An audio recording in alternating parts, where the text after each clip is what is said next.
I've had lots of tough times. I've had, a lot, whether it's whether the physical demands on the job and the mental demands on the job depends on what kind of photographer you are. But in my field of work and what I do, the fact that I can be sent anywhere and covering either an earthquake or a war or this or that. There's lots of difficult situations I get into, injuries that I've had to deal with, whether it's breaking an ankle or my wrist. That I broke my wrist while covering the flooding in Pakistan. There's lots of sacrifices that that I've made, but again, both mentally and physically.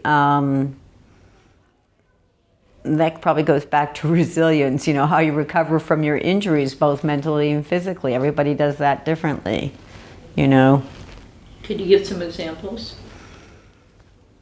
Well, many physical examples. Mentally, from herniated disc, which is I already had, the classic photographers, neck, back of my neck, right at the base of my neck, herniated disc. I thought I was going to have to have surgery. I thought, that's it. I'm going to be an editor.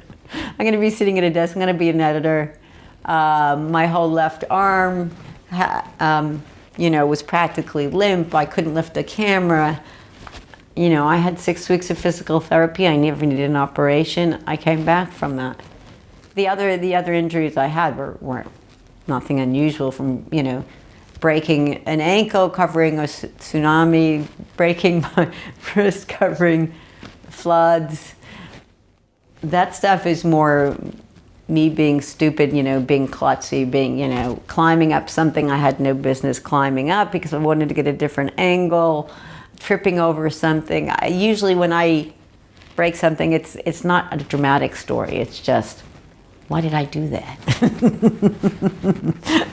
It's me being overly confident in the situation or taking risks that I shouldn't take just to get the picture.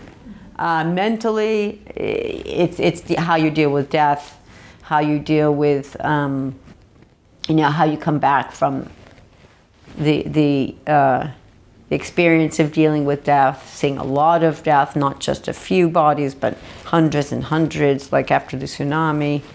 I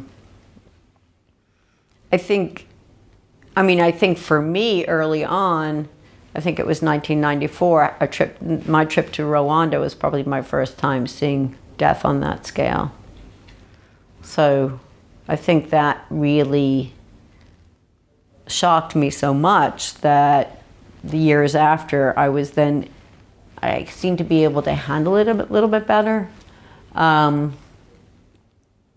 But when you do deal with death, no matter where you are, no matter what story it is, what's going to stick with most of us is the smells. It's the oral sensations. It's a lot of things we take in mentally that we have to understand.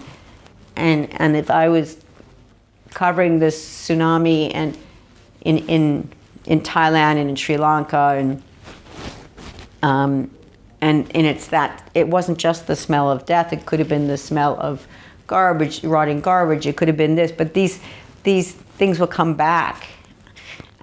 They'll come back and they'll haunt you because maybe you're someplace else and you smell it again, or something reminds you of something else.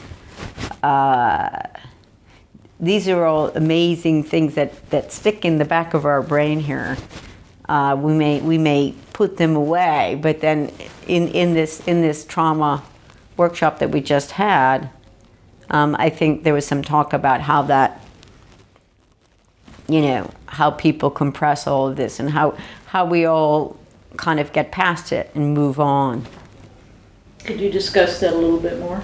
Well, the thing is, I wouldn't discuss it that much on a clinical or medical. I just don't think I'm qualified to discuss it much. Some examples of how photographers deal with it. Oh, I think personally, I think we're all completely different personalities and different people. We all deal with it different way. So I can only speak to how I deal with it.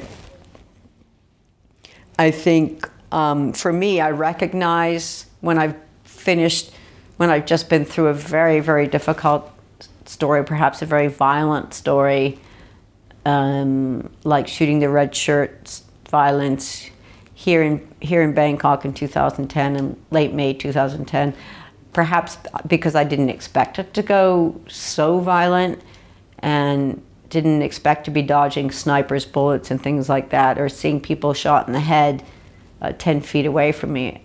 Maybe that was a bit of it just really grabbed me and affected me, and because I live in Bangkok. So I knew that story had strongly affected me more than other violent situations I had been in.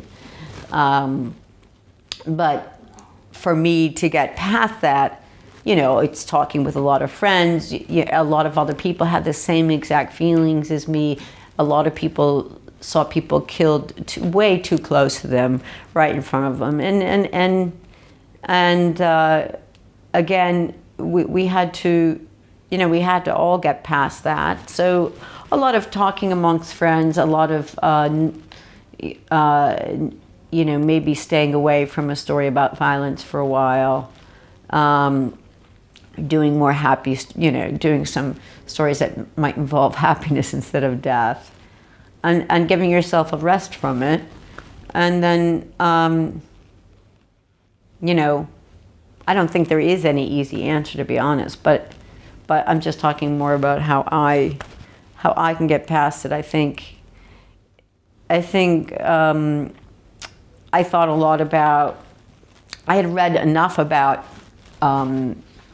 PTSD, so that I felt like, well, are these some of the symptoms I'm having, and what's the best way to sort of self-medicate, so to speak. And I think I did that, in maybe, just my own, writing, doing a little bit of writing about it, and just knowing that somehow these photographs, although they may not make a difference immediately, it's still a historical document. This is something, the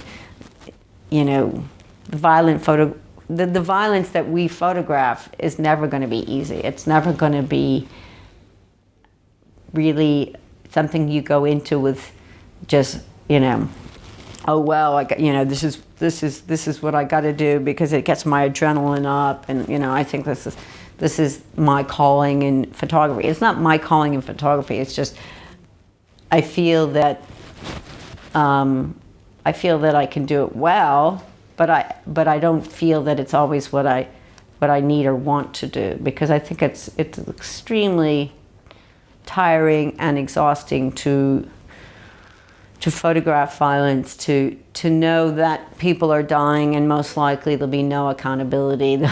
There'll be, these poor families will have lost their loved ones, and the government may not even be honest about how many people were actually killed, in the red shirt story that I covered. So still, and then 2 years later, we just passed an anniversary this year, 2 years later, and that was what all the stories were. How there's been no accountability, how there's been very little, no one's been brought to justice, the families are still questioning a lot of things and barely getting compensated. There's a lot of injustice in the world, and we try to bring light to it, but we can't solve all the problems, so we do what we can do.